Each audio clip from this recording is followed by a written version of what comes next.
So now I'll start with a simple constraint optimization problem. We call it linear programming problem. And just a standard form of linear programming problem is like this, where f is a constant vector, which can be considered as the weight to the variables x.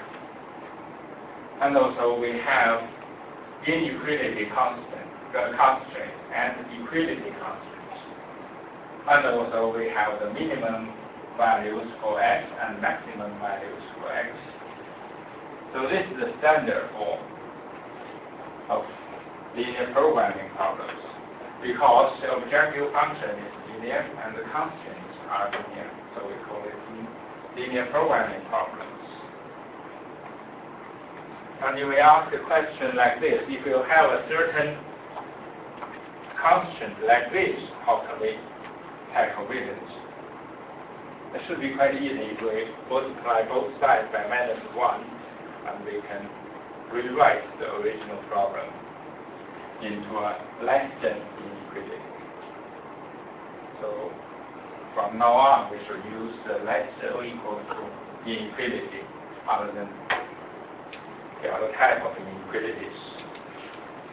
So this is the standard form of linear programming problems, and here we have to know for a certain problem what f is, what a, b, a equal b equal r, and we should know the boundaries for x.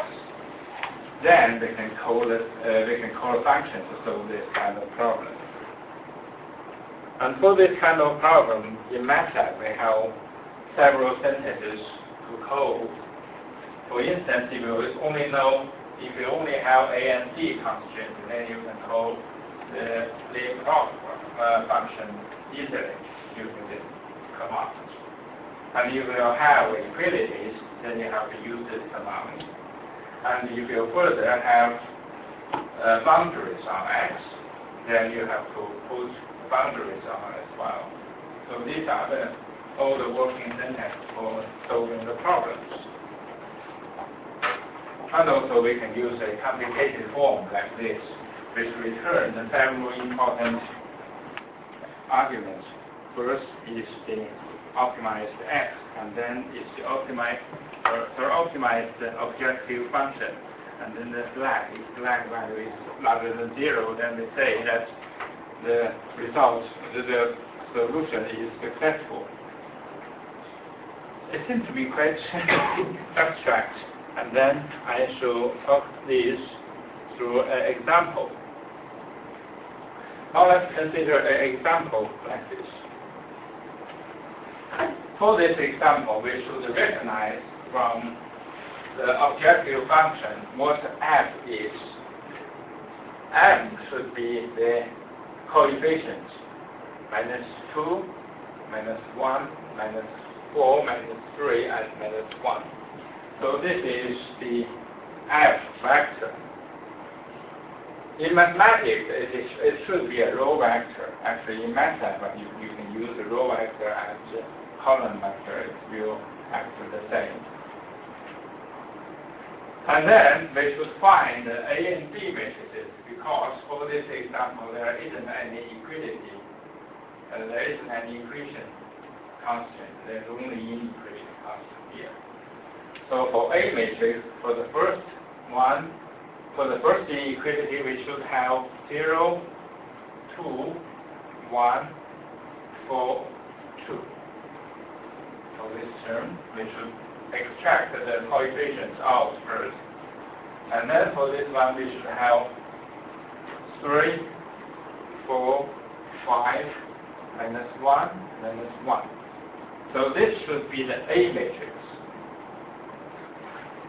And what about the B matrix? The B matrix should be 34, 62. So we can extract the matrices F, A, and B first.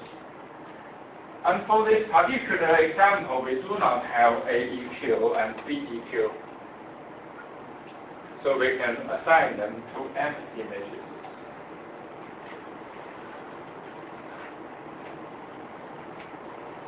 Also, we have lower bound here. So x small m equals to 0, 0, 3.32, 0.678, 2.57. So this is the xn vector. And there isn't any constraint on the upper boundary, so we have to assign S capital M to a empty matrix. So these are the information we need to solve this problem. So let's try to solve it here. Minus 2, minus 1, minus 4, and 3, and minus 1. 0, 2, 1, 4, 2, 3, 4, 5, minus 1, minus 1. This is A, and this is B.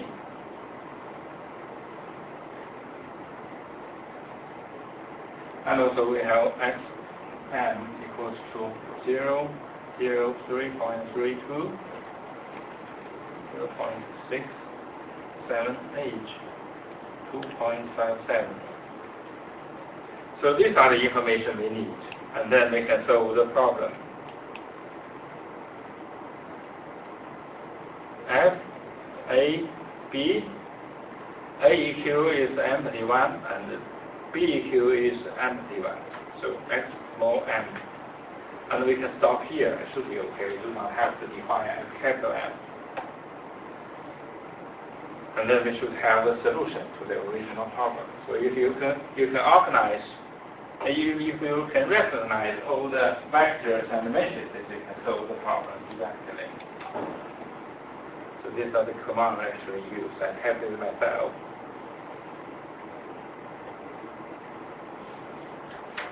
And you can also return more variables, more arguments, by coding the problem using this command.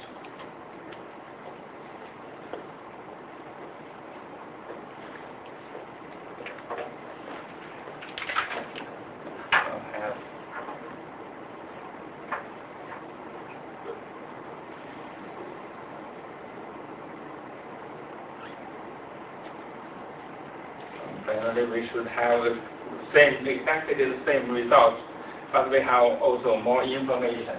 First is the minimum value of the objective function, and then the key, which is larger than 0, then equals to 1, is larger than 0, indicating that the solution is successful.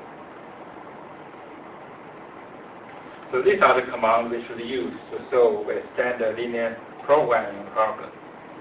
And the key point is to recognize all the vectors and matrices needed, and then code the function to find the final solution.